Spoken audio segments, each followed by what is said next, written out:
Hora cero.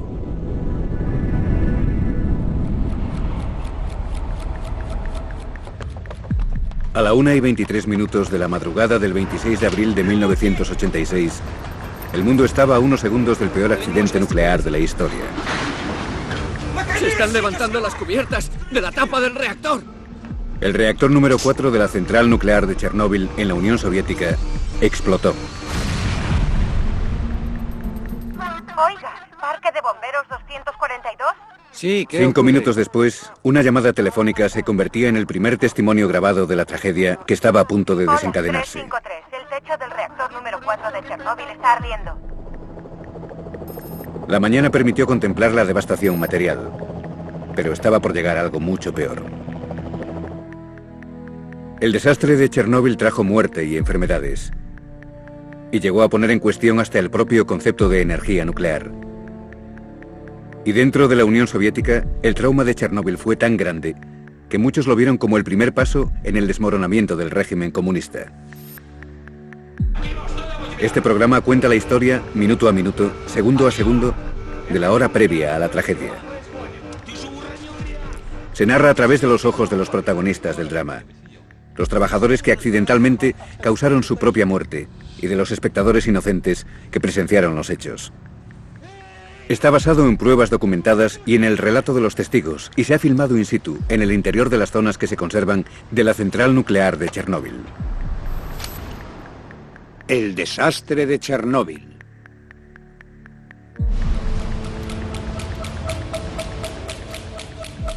Sala de control del reactor número 4 de Chernóbil. Aquí es donde se tomarán las decisiones clave en el transcurso de la próxima hora.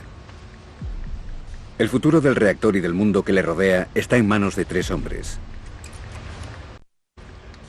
Con solo 26 años, Leonid Toptunov es el ingeniero experto de control. Su labor consiste en controlar la enorme potencia del reactor.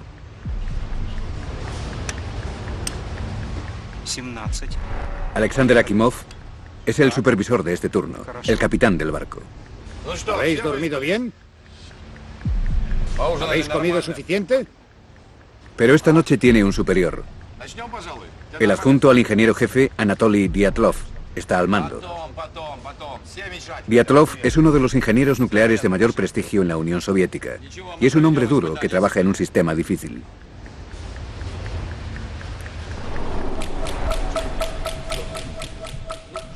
Hay otro personaje fundamental, un reactor que acaba de entrar en servicio, el número 4, uno de los logros tecnológicos de los que el régimen comunista se siente más orgulloso. Esta noche la sala de control se prepara para un test de seguridad del reactor. La potencia ha caído hasta casi 500 megavatios. ¿Cómo dices? Voy a desconectar todos los reguladores automáticos. Entre los ingenieros y Dyatlov se desata una disputa de tintes proféticos sobre el nivel de potencia que se considera seguro para comenzar el test. La potencia sigue cayendo. Continúa. ¿Qué pasa aquí? No deberíamos bajar de los 700 megavatios, no es seguro. ¿Se lo digo? Iré a decírselo. Sí, díselo. No hace falta que me digas nada. Tu trabajo no consiste en pensar, yo tomo las decisiones. Vosotros hacéis lo que se os ordena. ¿De dónde habéis sacado a esos idiotas? Esta noche la central nuclear de Chernóbil oculta 2 secretos mortales. El primero es un defecto en el diseño del reactor, letal en potencia, y que los ingenieros desconocen. Un defecto que lo hace muy inestable al funcionar a baja potencia. El segundo secreto atañe al hombre que está al mando. A Anatoly Dyatlov le asusta la tecnología que pretende dominar.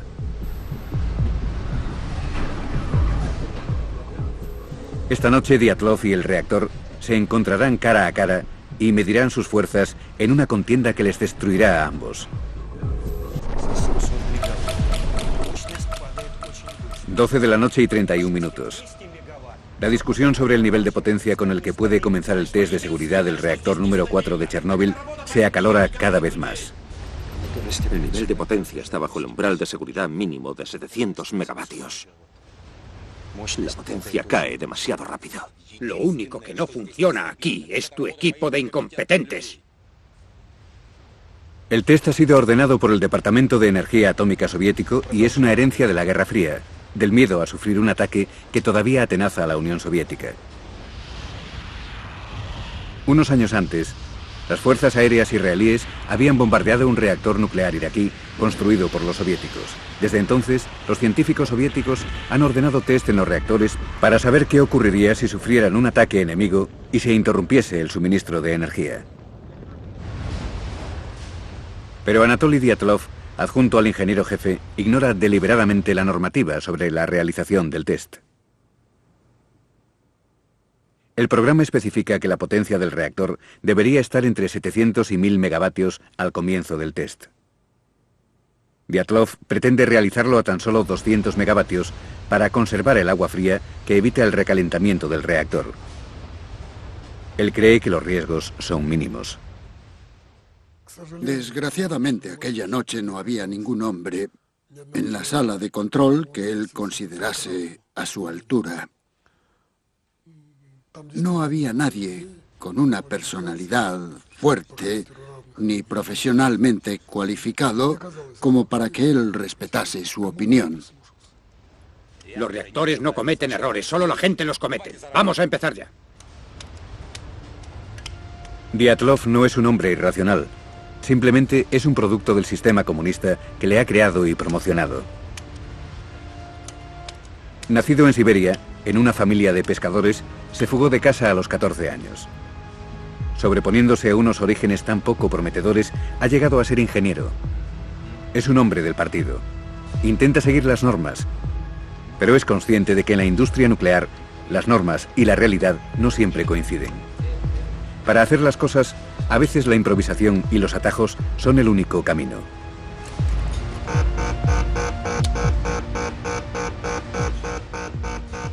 Al disminuir la potencia, se ha provocado un descenso demasiado rápido. ¿Qué ocurre?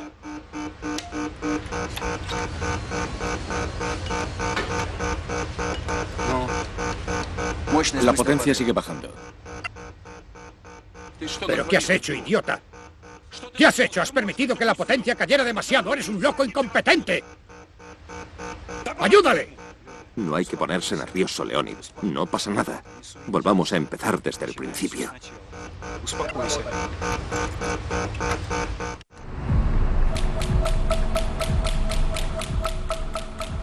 A 1,5 kilómetros de Chernóbil se encuentra la ciudad dormitorio de Pripyat. Todos sus habitantes trabajan en la central nuclear. Aunque todavía no lo saben, el destino de todas estas personas quedará marcado por los acontecimientos que se están desarrollando en la sala de control número 4. Entre estas personas, profundamente dormido, se encuentra Nikolai Fomin, ingeniero jefe de Chernóbil, quien dio la orden de que se llevara a cabo el test de seguridad. A unos centenares de metros, un niño de 2 años, Kirill, hijo de Natasha Yevchenko, no deja dormir a su madre. Desde su ventana, Natasha puede ver las luces de la central nuclear, donde su marido, el ingeniero Sasha Yevchenko, tiene turno de noche. Mientras recorre los 1000 metros del pasillo de la turbina, Sasha no piensa en el trabajo, sino en las vacaciones del próximo 1 de mayo. Conozco un lugar ideal para pescar cerca de Pripyat. La última vez cogí un pez que era así de grande. Seguro. De verdad, no me lo estoy inventando. Que sí. Había algo en aquella noche, algo extraño. No sé por qué razón me puse el equipo completo. Hacía muy buen tiempo, mucho calor para ser primavera. Fui a trabajar de muy buen humor. Pero mi mujer me dijo que nuestro hijo Kirill había estado llorando toda la noche. Esta noche los peces son muy pequeños. Fíjate en aquellos de allí. Hay otros que tampoco duermen. Entre ellos 2 pescadores. Uno es un técnico de mantenimiento de Chernóbil, que pesca a los peces atraídos por las cálidas aguas residuales de la central.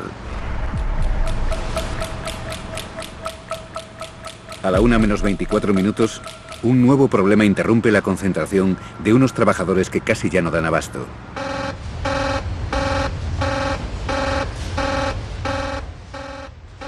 ¡Haga ese ruido! El nivel del agua de los tambores del separador está peligrosamente bajo. Quédate ahí.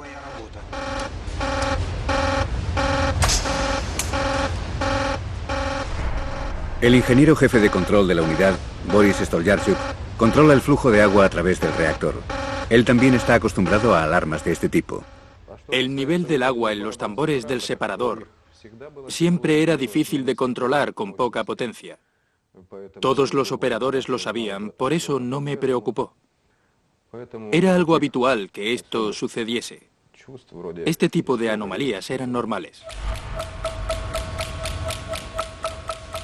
A la 1 menos 22 minutos, el reactor se para completamente. Dyatlov toma una decisión fatídica.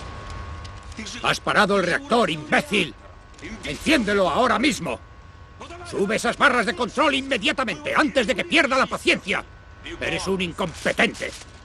Para aumentar la potencia después de las 12:30, el equipo tuvo que sacar todas las barras de control del reactor. Aquello fue como montar un arma.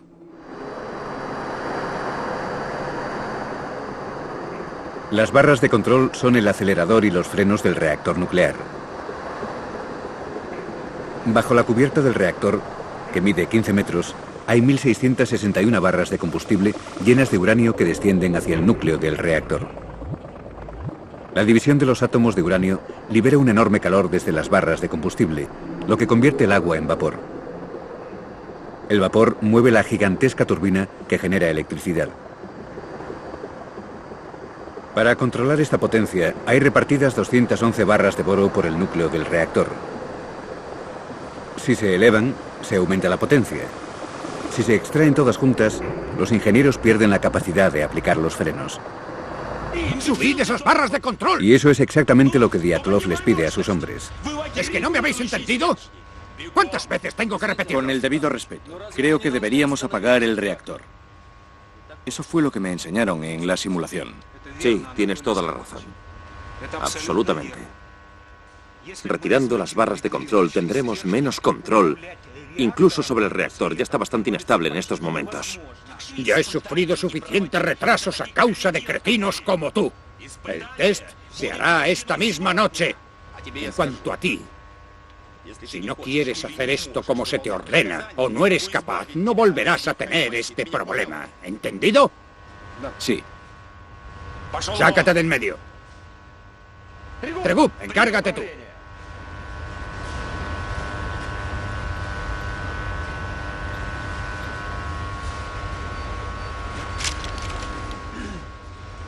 Vamos a empezar.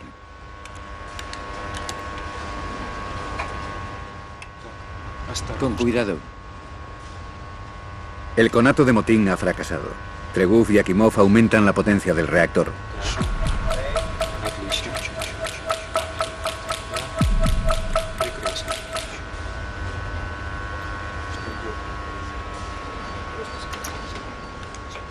En tan solo 5 minutos ya han conseguido el aumento de potencia. Dyatlov ya tiene lo que quiere. He conseguido aumentar la potencia de nuevo hasta 160 megavatios. Bien. Por fin podremos empezar. Pasa el control a Toptunov. Todo tuyo, Leonid. Pero no te separes de él.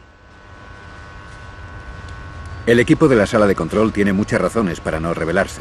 El puesto de ingeniero nuclear es prestigioso y está muy bien pagado. Viven con sus familias en Pripyat, la ciudad creada por la compañía.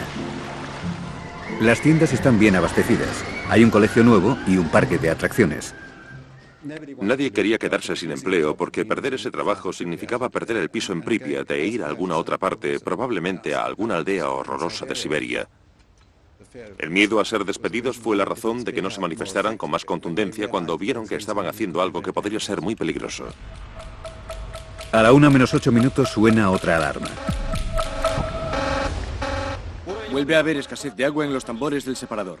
Pues arréglalo, no eres un niño.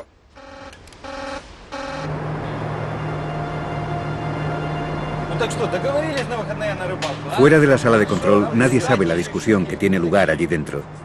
Para los trabajadores como Sasha Yuvchenko, esta es una noche más. No había ninguna tarea especial para aquel turno. Yo ya había hecho un turno y todos pensábamos que habían apagado el reactor número 4. Yo creía que el test se había realizado en el turno anterior. A ver, cariño, ¿qué te pasa? En el exterior de la central, la noche está tranquila.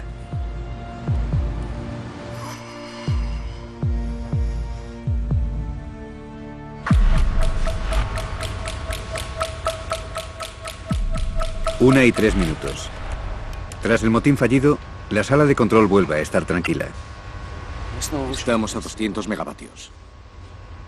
Los hombres tienen la potencia del reactor al nivel que el ingeniero jefe adjunto Dyatlov quiere para el test. Anatoly, estamos de nuevo en 200 megavatios. Muy bien. Comenzad con los preparativos. Según la normativa, el test tiene que realizarse a 700 megavatios. Ahora que si insistes en que lo hagamos a 200 megavatios, ¿te importaría dejar constancia por escrito en el diario de lo que has ordenado? Voy a decirte una cosa.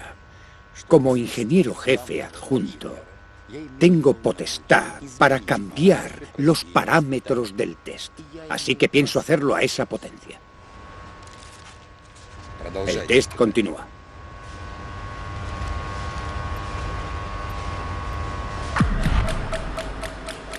En la sala de bombas, el mecánico Valera Kodenchuk recibe la visita de su amigo, el supervisor Valery Perevozchenko. A Kodenchuk le quedan menos de 20 minutos de vida. Creí que esta noche no ibas a venir. He vuelto pronto de Kiev especialmente para verte. ¿Has vendido el coche? Por fin he cerrado el trato. ¡Felicidades! El Moskvich 2140 ha pasado a la historia. Ahora tengo un Ziguli. ¡Qué bien! A lo mejor hasta me compro unos pantalones vaqueros a juego. Bueno, hasta luego. Hasta luego.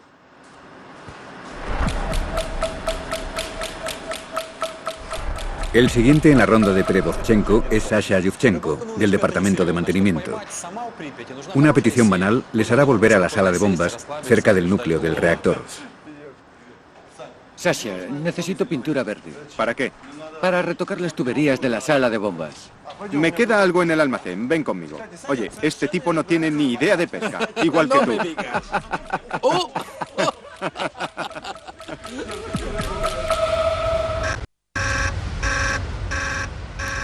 La escasez de agua sigue disparando las alarmas, pero todavía ninguno de los ingenieros cree que se pueda producir un accidente grave.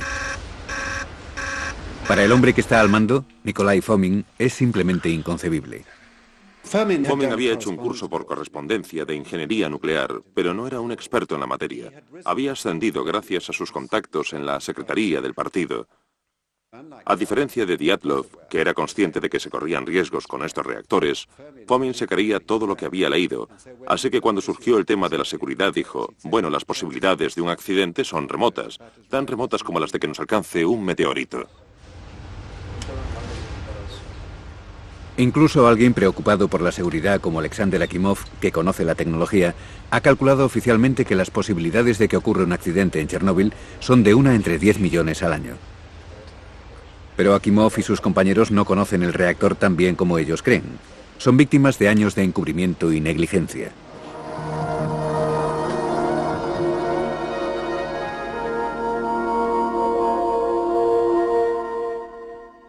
Uno de nuestros objetivos es que los trabajadores del futuro que dirigen nuestras centrales sean los más preparados del mundo. Desde la década de 1960, la expansión de la energía nuclear había sido un objetivo clave para el régimen comunista, y nada podía interponerse en su camino, ni siquiera el KGB. Estos documentos desclasificados por el KGB muestran que las autoridades ignoraron las repetidas advertencias realizadas entre 1979 y 1986 de que Chernóbil presentaba graves fallos de diseño. Víctor Bryukhanov, director de Chernóbil, y sus colaboradores se apresuraron en poner en marcha el reactor número 4 para obtener, tanto ellos como sus jefes del partido, beneficios sustanciales. La seguridad quedaba en segundo plano. Bryukhanov, el director del complejo de la central nuclear, tenía siempre muchas dificultades para cumplir los plazos de construcción de los reactores. Por ejemplo, la cubierta de los reactores tendría que haber sido construida con materiales ignífugos, pero esos materiales ignífugos no existían y había que poner la cubierta, así que se usaron materiales combustibles. Los accidentes eran habituales y se silenciaron. El test que se está llevando a cabo esta noche debería haberse realizado antes de la puesta en servicio del reactor número 4. Y en Chernóbil, tanta improvisación está a punto de pasar factura. En el núcleo del reactor ocurre algo muy grave, pero en la sala de control nadie se ha dado cuenta. Las barras de boro que siguen en el reactor solo están insertadas parcialmente en la parte superior, por lo que la potencia se está acumulando en un punto crítico en el fondo del núcleo, donde los sensores no siempre la detectan.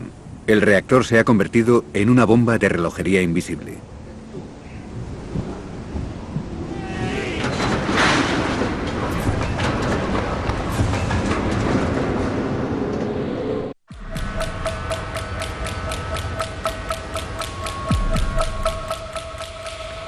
A la 1:12, la presión cada vez mayor en el interior del reactor número 4 de Chernóbil es similar a la presión que sufre el hombre que controla los trabajos de esta noche, el ingeniero jefe adjunto Anatoly Dyatlov.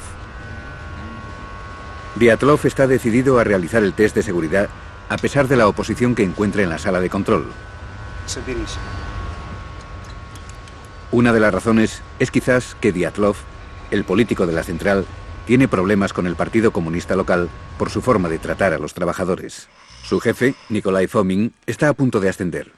Si el test se realiza con éxito, Dyatlov podría conseguir el trabajo de Fomin y sucederle en el sindicato de ingenieros. Pero Dyatlov oculta además un secreto más personal. En la década de 1960 trabajó en Siberia instalando reactores nucleares en submarinos. Hubo un accidente nuclear. Durante la investigación se descubrió que había sido consecuencia de las acciones de Dyatlov, aunque no se hizo constar que fuera culpa suya. Dyatlov había estado expuesto a 200 rem, el triple de la radiación normal que se recibe a lo largo de la vida. Poco después del accidente de Siberia, el hijo de Dyatlov murió de leucemia, la enfermedad más habitual en los niños que son expuestos a la radiación. Al parecer la tragedia le cambió. Le hizo más trabajador, más obstinado. Esta noche, su voluntad se enfrenta a la misma energía nuclear que le arrebató a su hijo.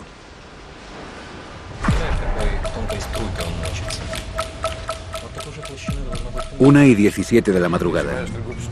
Quedan menos de 6 minutos para el comienzo del test de seguridad. Dyatlov se muestra confiado. A 200 megavatios. No necesitaremos mucha agua. Así que podremos repetir el test si es necesario. Pero nunca se ha hecho un test de esta forma. Bueno, lo estamos haciendo.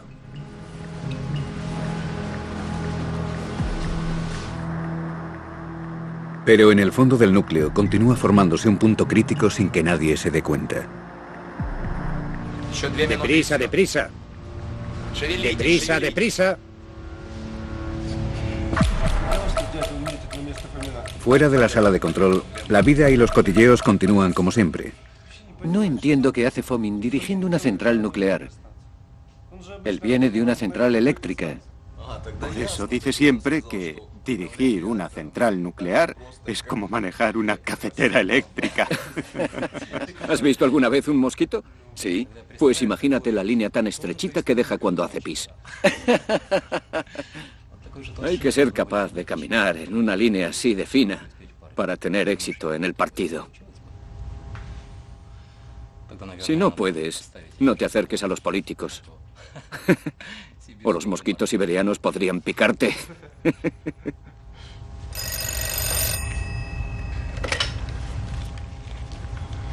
¿Sí? Apaga el cigarrillo. Es tu mujer. Sí. Entendido, voy ahora mismo. Sujétame esto. Me lo acabaré cuando vuelva. Dyatlov me reclama urgentemente. Ten cuidado que no te pique. Cuidado con los políticos.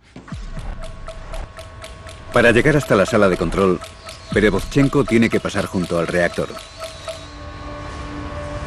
Si estáis todos listos por fin, me gustaría empezar el test.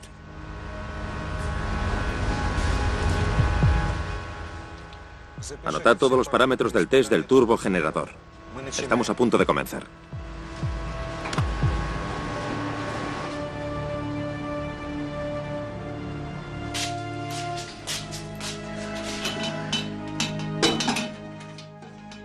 Te equivocas. Los niños son estupendos. Tal vez para ti. Pero es demasiado pronto para mí. Ni siquiera lo he pensado. Nosotros estamos pensando en tener otro.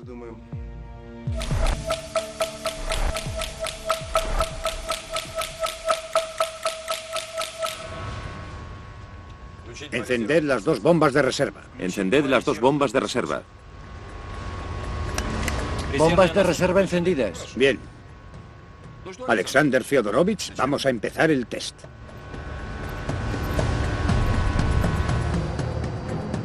Durante el test se corta el suministro de energía que va a la enorme turbina y ésta se mueve por inercia. Los generadores diésel de seguridad tardan 40 segundos en entrar en funcionamiento. La pregunta es si la turbina ralentizada será efectiva y mantendrá las bombas de agua activas hasta que los generadores diésel funcionen. Sin esa agua, el reactor podría hervir como una inmensa tetera. Pero para Dyatlov, que desconoce el punto crítico que ya se ha ido acumulando, el riesgo sigue siendo puramente teórico. Y ordena apagar la alimentación de la turbina.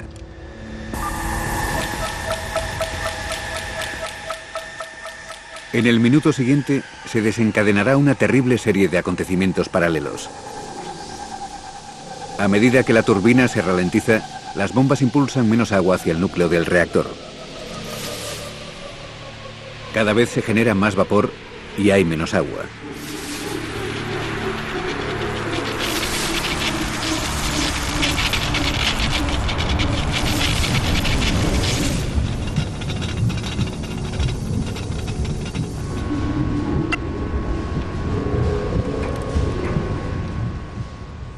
A cada segundo que pasa, la presión del vapor se acumula en el invisible punto crítico del núcleo.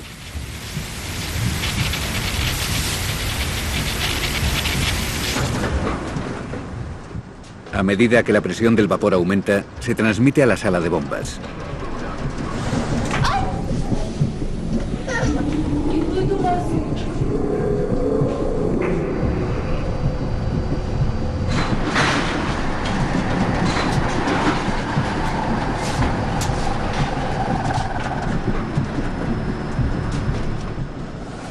Perevozchenko entra en el enorme hueco del reactor, directamente sobre la cubierta, y contempla algo nunca visto.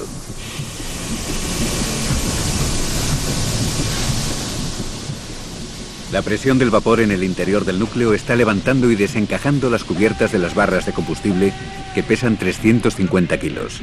¡Mirad lo que está ocurriendo! ¿No veis lo que está ocurriendo?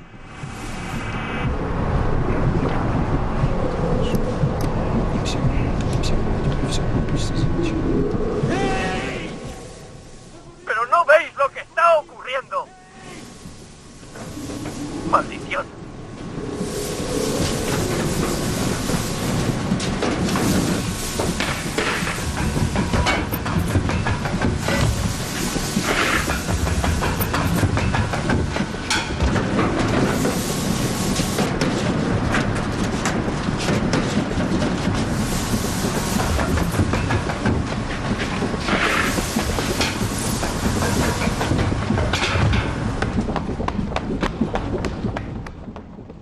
Tenemos que activar AZ5. Está produciendo una subida de potencia. Voy a pulsar a Z5 para reducir la potencia.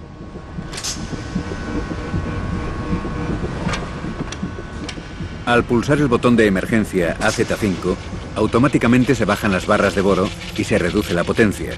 Pero esta acción tiene un efecto imprevisto que resultará fatal.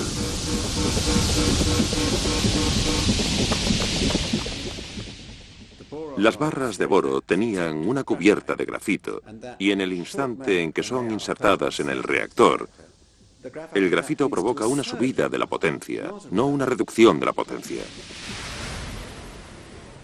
Desde que se pulsó el botón AZ5 hasta que se produjo la explosión, la potencia se incrementó cientos de veces.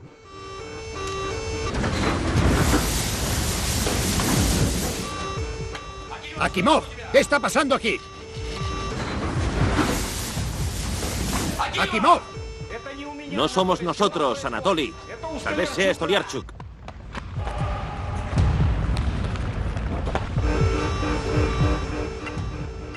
La potencia se duplica a cada segundo. Eso es imposible.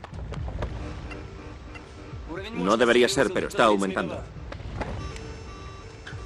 ¡Las tapas del reactor se están levantando! Hay que salir de aquí. Hay que evacuar la central. Duérmete, cariño.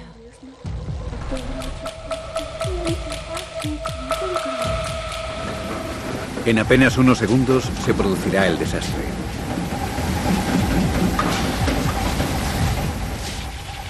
La presión del vapor en el punto crítico del reactor no se puede contener. 50 barras de control y de combustible se hacen añicos.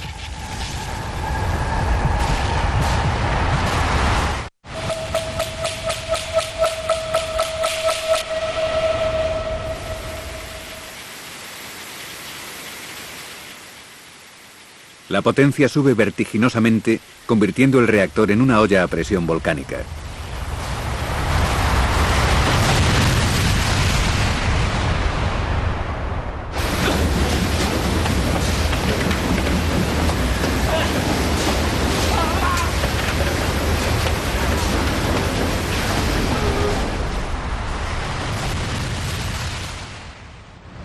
¿Qué ha sido eso? Me ha parecido una explosión. Ha sido en la central. Se ha ido la luz. Ha fallado el ¡Hay que sistema de solucionarlo! seguridad. ¡Deprisa, deprisa! ¡Id a ver qué No ocurre! sé qué ha ¡Vamos, podido rápido! ocurrir. Iré a comprobar los desaireadores. Revisa los parámetros. Скорее, скорее, скорее, посмотрите все. Посмотрите на пульт. Что показывают датчики? Tras la primera explosión, pensé que el problema era una explosión hidráulica en los desaireadores. Intenté cambiar los parámetros para compensar, pero entonces se produjo la segunda explosión. Segundos después de la primera explosión, oímos la segunda, una enorme explosión. No sabía qué había ocurrido. Simplemente sentimos la onda expansiva. Me destrozó la puerta.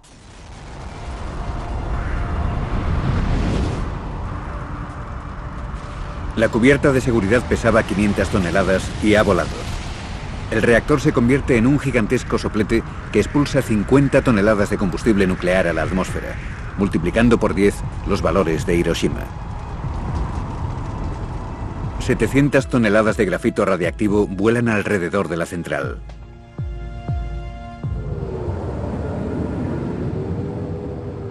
Las nubes de polvo llegan a la sala de control, acompañadas por un olor extraño. Los gases que se liberan del núcleo dejan un sabor metálico, como el ozono después de una tormenta. Es el olor de la muerte. El polvo es el manto que cubre al asesino invisible de la radiación.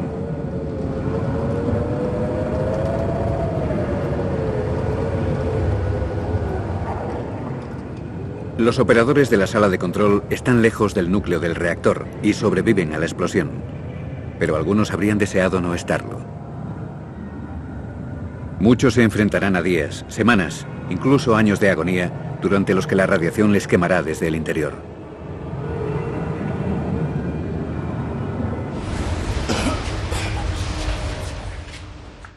Lo que más me sorprendió fue lo que le pasó a la pared. Era una pared de hormigón macizo, de 1 metro de grosor. Y de repente lo vi en la esquina de mi sala, doblado, como si fuera de goma, así. Se hizo de noche de repente.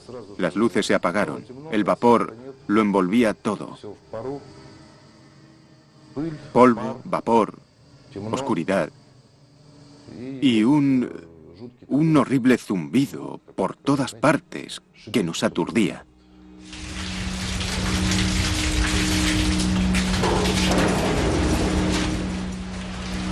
¿Qué ha pasado? Tal vez es la guerra. Voy a volver a mi puesto.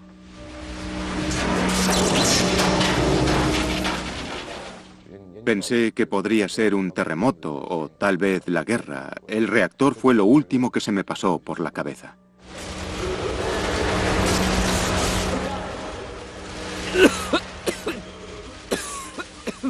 ¿cómo estás? Hay otros. ¡Ayúdales! ¡Ayúdales! Era mi operador, Víctor Diktorenko. Le reconocí solo por la voz. Estaba irreconocible porque tenía la cara quemada y estaba totalmente cubierto de sangre. Víctor estaba en estado de shock. Me dijo que había estado cerca de las bombas con Brusinovsky, el segundo operador de bombas, y que se había quedado allí y que yo tenía que ayudarle. Cuando llegué a su lado, estaba temblando.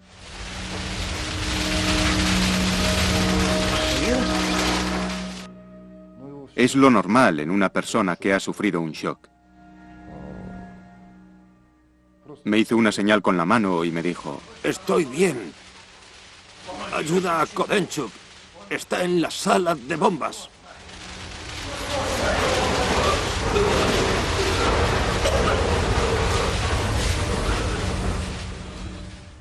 Pero, ¿qué encontré?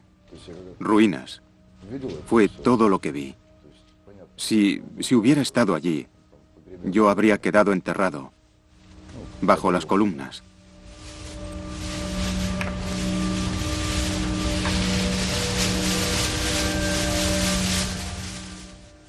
Donde debería haber estado el techo solo había cielo. Un cielo plagado de estrellas.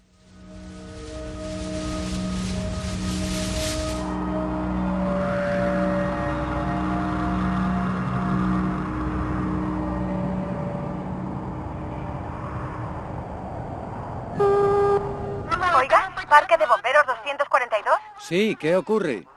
Ha habido una explosión entre los reactores tercero y cuarto. ¿Hay personas atrapadas? Sí, ya hemos dado la alarma. Bien, informaré a todos los parques de bomberos. ¿Leonid Alexeyevich? Sí. Hola, 353. La cubierta del reactor número 4 de Chernóbil está ardiendo. Oh, Dios mío. A las 3 de la madrugada, empecé a vomitar violentamente. Esa fue la primera señal de que me había afectado la radiación. A las 6 no podía ni llegar al puesto de primeros auxilios solo. Me ayudaron, me subieron a una ambulancia y me llevaron al hospital. Sasha Yuvchenko sobrevivirá. Otros ya se están muriendo. La radiactividad expulsada por el reactor se desplaza sobre Bielorrusia hacia el corazón de Europa. La verdadera pesadilla está a punto de comenzar.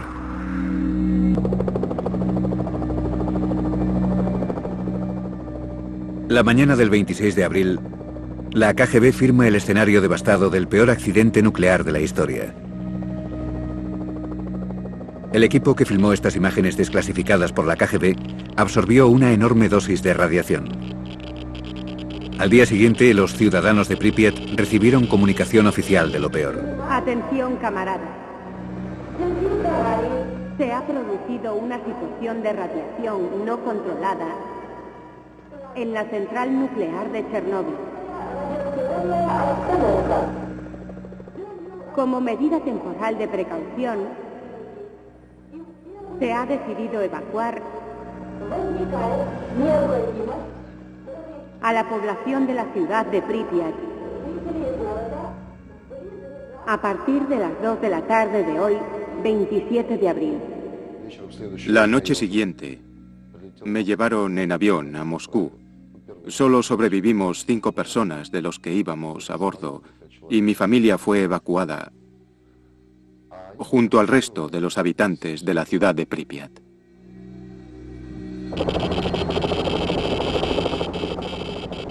Se tardaría una semana completa en evacuar a las 135.000 personas. El nivel de radiación era tan alto que en esta película se perciben los flashes que generaba.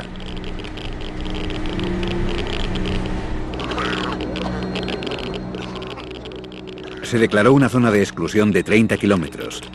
Una zona congelada en el tiempo, como una Pompeya moderna.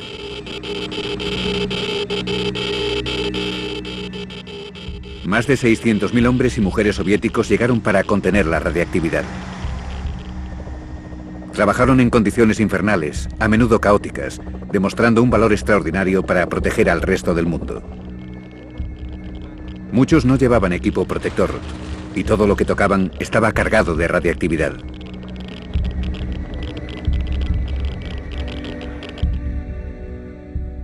La venenosa nube superó las fronteras, se extendió por buena parte del hemisferio norte y pasó a la Tierra por la acción de la lluvia. El polvo radiactivo sigue vivo en plantas, animales y seres humanos.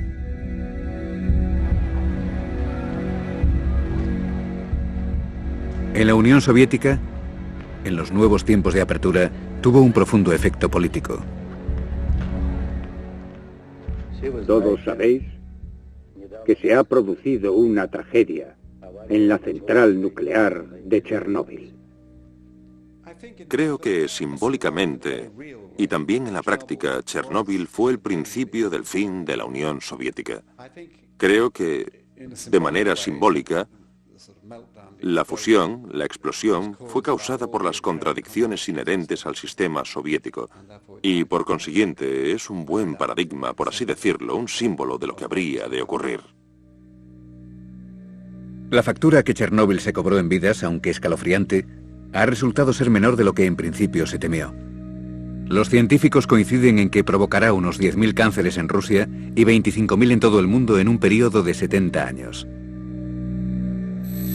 De momento, el único aumento de enfermedades comprobado es el de cáncer de tiroides infantil.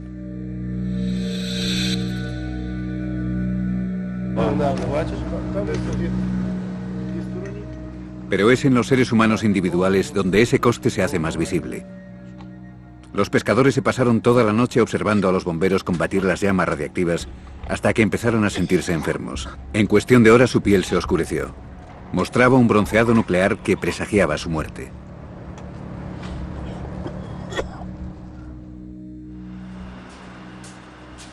Treinta trabajadores, entre ellos algunos bomberos que sofocaban el incendio de la central, murieron de envenenamiento por radiación aguda. ¿No ibas a venir? He vuelto pronto de Kiev, especialmente para verte. ¿Has vendido el coche? Valera Kodenchuk resultó vaporizado en la explosión mientras se encontraba en su puesto en la sala de bombas. Valery Perevozchenko murió 6 semanas después a consecuencia de las quemaduras por radiación que sufrió intentando encontrar a su amigo Kodenchuk.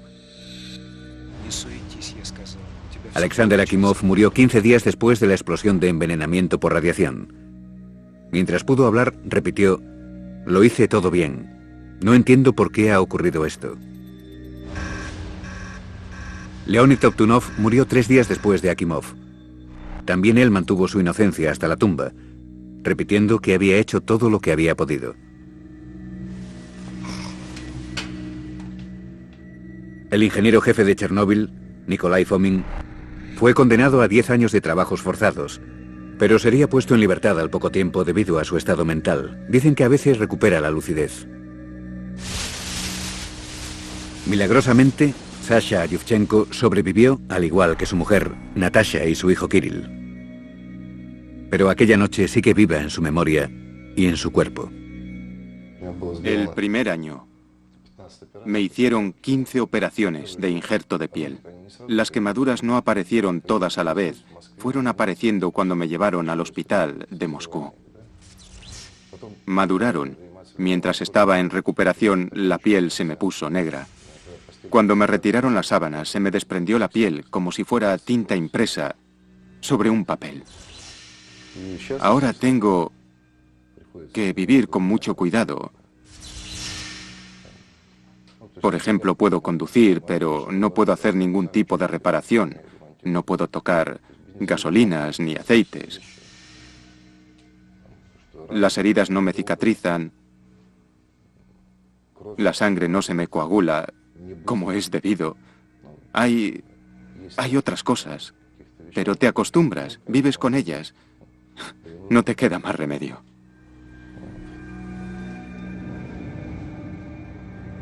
Anatoly Dyatlov recibió una enorme radiación de 390 rem. Pero ni siquiera esta radiación equivalente a la que se recibiría a lo largo de 5 vidas le mató. Vivió hasta 1995, año en que murió de un ataque al corazón. Dyatlov cumplió 4 años de los 10 a los que había sido condenado, y en una entrevista extraordinaria que concedió poco antes de su muerte, declaró que en la batalla entre él y el reactor solo se podía culpar a un bando. El reactor no tenía que haber estado operativo. A quien debe culparse es al Departamento de Energía Atómica. No disponer de la documentación adecuada cuando y dónde se necesitaba convirtió la explosión del reactor en algo inevitable. El reactor caminaba directamente hacia su perdición.